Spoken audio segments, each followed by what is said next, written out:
Dear students and dear friends, बहुत बहुत स्वागत है अपने चैनल पॉलिटिकल साइंस एसपीएम में। मैं विकास उम्मीद करता हूं कि आप स्वस्थ होंगे, कुशल होंगे।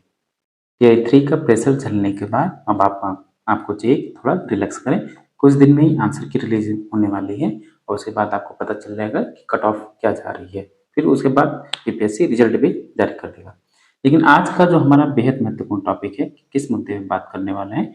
मुद्दा अब जो इससे पहले टीआरई 3 के बाद अब टीआरई 4 का तहलका मचा हुआ है।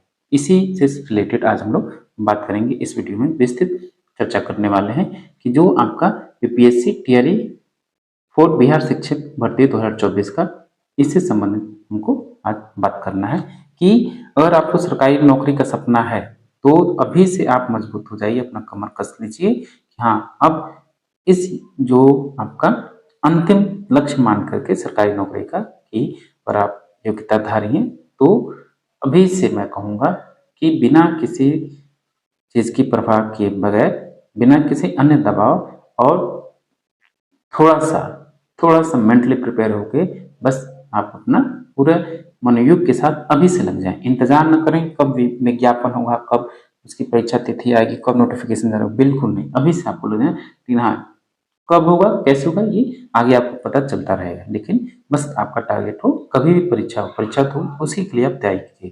तो आज की वीडियो में हम लोग बात करेंगे कि इसका विज्ञापन कब आएगा, या कितने कुल पद आरक्षण है, या अन्य इसमें बदलाव क्या होगा। चलिए, और आगे बढ़ने से पहले आपसे गुजारिश है कि प्लीज आप चैनल को जरूर सब्सक्राइब कीजिए। उन साथियों से तो जरूरी रिक्वेस्ट है कि जिन्होंने अब तक चैनल को सब्सक्राइब नहीं किया है और जल्द से जल्द चैनल को सब्सक्राइब करें, और साथ ही वीडियो को लाइक करना ना भूलें और बेल आइकन भी प्रेस कर लीजिए। और कोई भी आपका क्वेरी हो, क्वेश्चन हो, डाउट हो तो आप कमेंट बॉक्स में कमेंट कर सकते हैं। और ये जो व्हाट्सएप नंबर है, इस पे आप मैसेज भी कर सकते हैं कोई दिक्कत हो तो। चलिए विस्तार से बात करते हैं। चलिए सबसे पहले बात तो करते हैं इसमें टीआरई 4 में सीट कितनी है। टोटल सीट कितनी है आपको पता ही है कि 1,60,000 सीट है। ठीक, और ये जो सीट है, हो सकता है कि जब आपका विज्ञापन आए कुछ बढ़ सकता है या बढ़ने की उम्मीद न हो, लेकिन जब तक इसका अपॉइंटमेंट होगा, जब लास्ट एग्जाम होने के बाद, जब रिजल्ट डिक्लेयर होगा, जब ज्वाइनिंग की बात है, तब तक अंत समय तक भी सीटें बढ़ने की संभावना रहती है। कम होने की तो चांसेस नहीं है। ये जान लीजिए कि 1,60,000 है। अभी इसका तक की क्लासिफिकेशन बाकी है, यानी वर्गीकरण किसमें, कि पीआरटी में कितना होगा।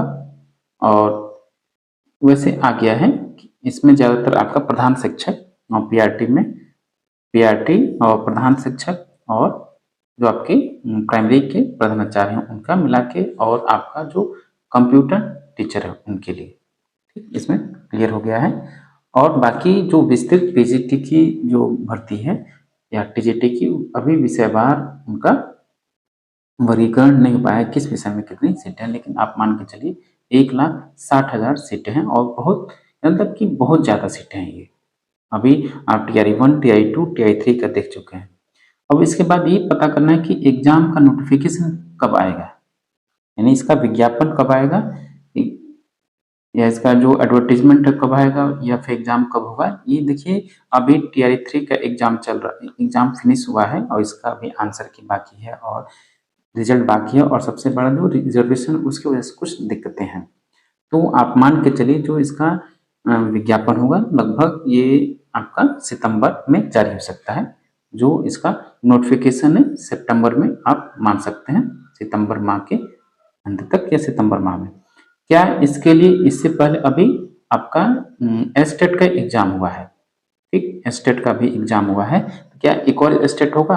हाँ, ये मान के चलिए सितंबर में ही, सितंबर से अक्टूबर में या अगस्त के लास्ट में इसका भी हो जाएगा एस्टेट का नया एग्जाम। यानी वर्ष में 2 बार एस्टेट का एग्जाम होना ही है, एक साल में 2 एस्टेट का एग्जाम होना है। तो किसी वर्ष किसी कारणवश पिछले एस्टेट में छूट गए थे वो, उनको भी मौका है। ये एस्टेट का एग्जाम पेपर 1 और पेपर 2 यानी 9 और 10 के लिए होता है। बाकी जो 1 to 5 है और 6 to 8 है, इसके लिए सीटेट या बीटेट हो।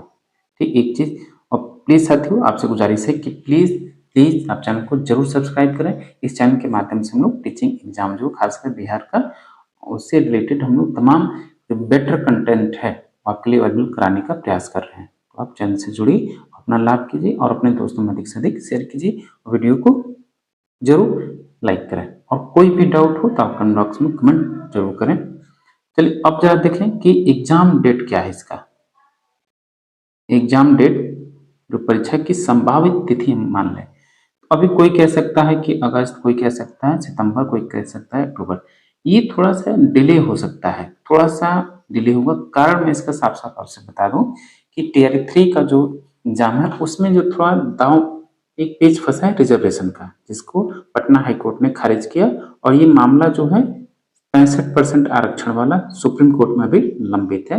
तो बिहार सामान्य प्रशासन इस सुप्रीम कोर्ट के फैसले का इंतजार कर रहा। इस वजह से बीपीएससी जो टीआरई 3 है उसका रिजल्ट भी थोड़ा सा लेट हो सकता है। इसके रिजल्ट में लेट होगा तो स्वाभाविक है कि उसकी भर्ती प्रक्रिया पे और भी आगे खींच सकती है। तो रिजल्ट के बाद काउंसलिंग है, फिर उनका पदस्थापन यानी ज्वाइनिंग तक उसमें समय लगेगा, तमाम प्रक्रिया है। और इस वजह से थोड़ा जो आपका टीआरई 4 यानी चौथे चरण की भर्ती उसमें डिले हो सकता है, उसकी परीक्षा में डिले हो सकता है। लेकिन फिर भी आप नवंबर दिसंबर तक मान के चले। ऐसा इसलिए मैं कह रहा हूँ क्योंकि इसी वर्ष के अंत में बिहार में चुनाव है। तो सरकारें लाभ लेने के लिए, स्वयं का लाभ लेने के लिए भी वो आपको लाभ दे सकती है। उसी लाभ को आपको भुनाना है, मौका भुनाना है।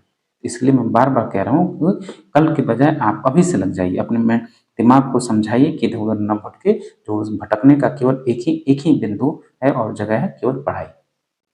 सीरियस होकर पढ़िए, जरूर सिलेक्शन होगा।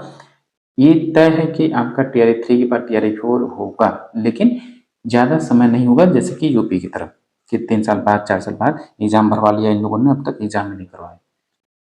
एक और चीज मैं बता दूं, इसका पैटर्न, बात चल रही है इसके पैटर्न में चेंज करने की। हो सकता है कि चेंज हो, जैसा कि अभी टीआरई 2 का पेपर था थोड़ा सा डिफिकल्ट था, टीआरई 3 में थोड़ा सा ये पेपर का जो डिफिकल्टी लेवल ने डाउन किया गया। लेकिन आप टीआरई 4 में ये उम्मीद मत कीजिएगा। उम्मीद इसलिए भी मत कीजिएगा क्योंकि इसमें कंपटीशन लेवल ज्यादा है, खासकर 9th और 10th में। क्योंकि एस्टेट जो एग्जाम हुआ है उसका रिजल्ट आ चुका है, तो नए लोग आ चुके हैं। अब एस्टेट पास की जो संख्या अधिक होगी और सीटें भी कम होंगी, इस वजह से इसका कंपटीशन लेवल ज्यादा हो। इस वजह से हो सकता है बीपीएससी डिफिकल्टी लेवल बढ़ा दे, प्रश्नों का स्तर थोड़ा सा ऊंचा कर दे। इसलिए मैं कह रहा हूँ थोड़ा सा चेंज हो सकता है, तो घबराने की जरूरत नहीं। और एक अंतिम महत्वपूर्ण बात, जो लोग बिहार के निवासी हैं वो जो 65% आरक्षण की बात कर रहे हैं उनके लिए, कि अभी तो मैं अभी कहा कि ये मामला सुप्रीम कोर्ट के विचाराधीन है, माननीय सर्वोच्च न्यायालय सुप्रीम कोर्ट के विचाराधीन है। वो जैसा निर्णय देगा उस आधार पर ही रिजर्वेशन फॉलो किया जाएगा, टीआरई 3 में भी और टीआरई 4 में भी। एक जो चीज है, एक मैं यही चीज बता दे रहा हूँ कि जो आरक्षण है, रिजर्वेशन का जो लाभ मिलेगा केवल और केवल बिहार के नागरिकों को मिलेगा। बिहार का जो डोमिसाइल होगा उसी को लाभ मिलेगा, ठीक। और जो फीमेल के आरक्षण की बात है, फीमेल आरक्षण की बात, लोग कह रहे हैं कि फीमेल में आरक्षण अदर स्टेट नहीं, फीमेल साफ साफ समझिए कि जो आरक्षण का मुद्दा है केवल बिहार के नागरिकों के लिए है, बिहार के जो नागरिक हैं उनके लिए, ठीक।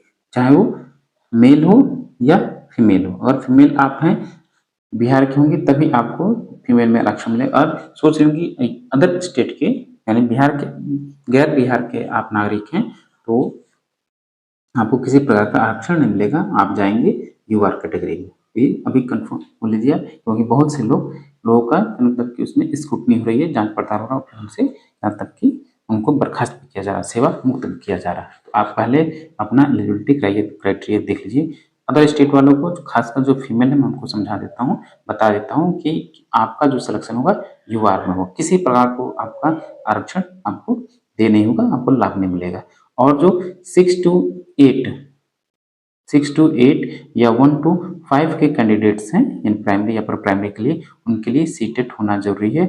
और जो अदर स्टेट के लोग हैं, अन्य राज्यों के लिए, उनका कम से कम 90 मार्क्स होना जरूरी है, ठीक। 60% आपका होना जरूरी है सीटेट में।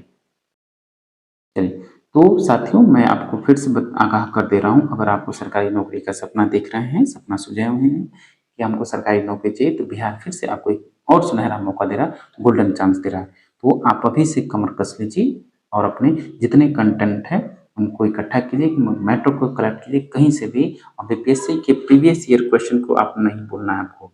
किसी भी लेवल की तैयारी कर रहे हैं, किसी भी सब्जेक्ट से तैयारी कर रहे हैं, तो प्रीवियस ईयर क्वेश्चन पेपर को आपको नहीं भूलना। रोज आप इसको देखिए, रोज। मैं शुरू से कहता आ रहा हूँ, टीआई 3 से टीआई 2 और टीआई 3 में बहुत ज़्यादा फोकस किया कि जिन साथियों ने को क्वालिफाई करना है तो प्रीवियस ईयर क्वेश्चन को जरूर पढ़ें, क्योंकि रिपीट क्वेश्चन होते हैं। वो चाहे जीएस का सेक्शन हो, चाहे आपके सब्जेक्ट का सेक्शन हो, दोनों को पढ़िए। जो लोग पढ़ेंगे उनको जरूर लाभ मिला होगा। तो आप इधर उधर दाएं बाएं भटकने के बजाय प्रीवियस ईयर क्वेश्चन को पढ़िए, समझिए उसकी डिफिकल्टी लेवल क्या है, कहाँ से पूछा जा रहा है, और उसका प्रश्नों को पूछने का तरीका क्या, उस माइंडसेट को समझिए जो पेपर सेट कर रहा है। पहले उसको समझिए, तब अपना माइंडसेट तैयार कीजिए। पता चला कि आप अपनी मर्जी से पढ़ रहे हैं और पेपर, फिर आप कहते हैं पेपर बहुत हार्ड आ गया। ठीक, आपकी गलती है, उसकी गलती नहीं है, आपने पढ़ा नहीं उस हिसाब से। पीजीटी के लेक्चरर बनने जा रहे हैं, टीजीटी में ट्रेंड बनने जा रहे हैं, तब उस लेवल से आपसे प्रश्न पूछे जाएंगे ना कि एकदम। एक और चीज मैं बता दूं, यूपी पीजीटी और टीजीटी से मिलाकर तुलना करके आप तैयार करेंगे तो एकदम बाहर हो जाएंगे। वही गलती नहीं करना है आपको। ठीक, यहाँ कंसेप्ट पूछा जा रहा है। कंसेप्ट आपको हर चीज, हर टॉपिक का गहराई नॉलेज, एकदम गहरी नॉलेज होनी चाहिए। डीप स्टडी करेंगे तभी आपको लाभ मिलेगा। चलिए, ये था आपके लिए आज का जरूरी सूचना। तैयारी करते रहिए आप, और सबसे बड़ी बात, पॉजिटिव रहना है। आप अपने आसपास का एनवायरनमेंट थोड़ा सा पॉजिटिव बनाइए, और ये जो सोशल मीडिया है उससे आप दूर रहिए। लगते हैं जब शॉर्ट्स देखने तो देखते ही रह जाते हैं, उसमें कब घंटों 2 घंटा में पता ही नहीं चलता है। ये सब बाद में कर लेना, लेकिन आपके सामने जो है वो आप उसको पहले पा लीजिए, उसके बाद कीजिएगा। सीरियस होकर पढ़िए, ईमानदारी से पढ़िए, जरूर आपका सिलेक्शन होगा। इससे आपको कोई नहीं रोक पाएगा। ईमानदार स्वयं के प्रति रहेंगे तो किसी भी आप कोई सी भी सफलता प्राप्त कर सकते हैं, किसी भी ऊंचाई को छू सकते हैं। बस अपने प्रति ईमानदार रहना है। चलिए, मिलते हैं आपसे नेक्स्ट वीडियो में। Thank you for watching. Please channel को जरूर सब्सक्राइब करें।